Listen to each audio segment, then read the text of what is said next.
Welcome! In front of me I have Garmin Forerunner 745 and I'm gonna show you how to measure the blood oxygen levels on this watch. Before we start, if you want to get the most accurate results of your measurements, make sure to put your watch on your wrist, secure it tightly so it doesn't move around, and while you're measuring your blood oxygen levels, try not to move too much, try to stay still.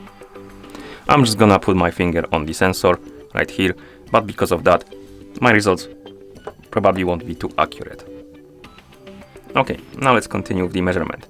So, to measure the blood oxygen levels on this watch, make sure you're on the home screen, the screen where you see the clock basically. And once you're on the home screen, you can press the up or down buttons to open the glance menu. And this is the glance menu. And now we can scroll through this menu by using the up and down buttons.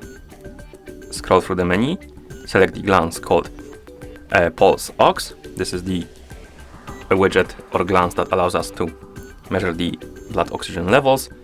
And once you select it, press the start button to enter. And if you have your watch on, it will start measuring the blood oxygen levels automatically.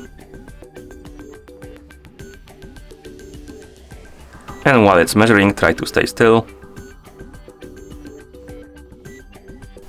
And after a couple of seconds, you should have your results. Right here you can also see the graph from the whole day, as you can see. And once you're done measuring, you can press the back button a couple of times to go back to watch face. And that's how you measure the blood oxygen levels on this watch. Thank you for watching.